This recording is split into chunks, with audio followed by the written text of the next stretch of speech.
நம்ம இன்னும் ஸ்டூடெண்ட் தான். உலகத்துல ஏறாவது எல்லாமே ஒரு புத்தகத்தை படிக்கிறாங்க. சிலர் நாவல் படிக்கிறாங்க, சிலர் மற்ற காரியங்கள்லாம் எடுத்து படிக்கிறாங்க, நாலேஜை வளர்க்கறதுக்காக சில புத்தகங்கள்லாம் வாசிக்கிறாங்க. ஆனா ஒரு பேசுகின்ற ஒரு டெக்ஸ்ட் புக் எனக்கு உண்டு. ஒரு பேசுகின்றதான டெக்ஸ்ட் புக் எந்த காலத்துக்கும் உரியது, எந்த வயதினருக்கும் உரியது, எப்பேற்பட்டவங்களுக்கு இது சூட் ஆகும்.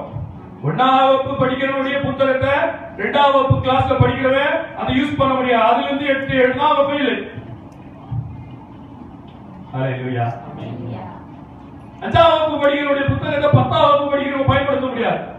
ஆனால் நான் நடந்து போகிறதான இந்த பள்ளிக்கூடத்திலே எனக்கு பாடம் எடுக்கிறதான ஆவியானவர் சொல்லுகிறார், இந்த புத்தகம் எல்லா காலத்திற்கும் உரியது. இந்த இப்பொழுதுதான் ரட்சிக்கப்பட்டிருக்கிறவர்கள் ஆனாலும் சரி, அவருக்கு டெக்ஸ்ட் புக் இதுதான். நான் ரட்சிக்கப்பட்ட 5 வருஷம் ஆயிடுச்சு. ரட்சிக்கப்பட்டதுல இருந்து 1 வயசு அவருக்கு கணக்கு.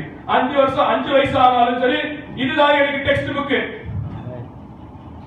நான் பெரிய ஸ்காலருங்க, ஓடி ஸ்காலருங்க, எல்பி ஸ்காலருங்க, ஓகேங்க, நீங்க எந்த ஸ்காலரா இருந்தாலும் சரிங்க, இதுல இல்லாம உங்களால எதுவும் சொல்ல முடியாதுங்க.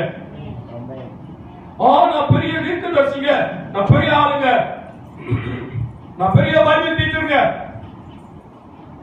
அவுட் ஆஃப் திஸ் பாயிண்ட் சொல்ல முடியும். யோசிச்சு பாருங்க, இந்த புத்தகத்துல இல்லாத காரியமே இல்ல. இந்த புத்தகத்துல மெடிசன் இருக்குது, மெடிசனை பத்தி பேசி இருக்குது. மனுஷனுடைய உயிர் எங்க இருக்குது ஆராய்ச்சி பண்ணி கண்டுபிடிக்கிற நேரத்தில் நிறைய பேர் ஆராய்ச்சி பண்ண ஆரம்பிச்சாங்க. கடைசியில் சொன்னாங்க, உயிர் எங்க இருக்குது, எங்க இருக்கு சொல்லுங்களேன். Very good.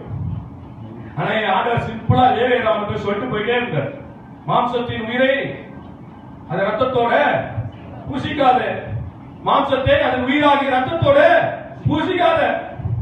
நான் பைபிள் எடுத்து படிச்சிருந்தா எப்பயுமே மெடிசன் லைன்ல இருக்கிறவங்களுக்கு தெரிஞ்சிருக்கும். என்ன தெரிஞ்சிருக்கும்னா, உயிர் ரத்தத்தில் இருக்குதுன்னு சொல்லி. பிசிக்ஸ் என் வேதம் சொல்லுது, சூரிய கடிகாரத்தை 10 பாகை முன்னோக்கி சுற்றினார். Sun clock. கெமிஸ்ட்ரி என்னுடைய வேத புத்தகத்தில் இருக்குது. ஒரு கசப்பான தண்ணியில ஒரு காயை வெட்டி போட்டா, வாட் இஸ் த கெமிஸ்ட்ரி? ஒரு பொருள் இருக்குது, அதோட இன்னொரு பொருள் சேர்ந்தா இது ரெண்டுத்துக்குரிய பொருள் வரக்கூடாது, வேற ஒரு பொருள் வரணும்.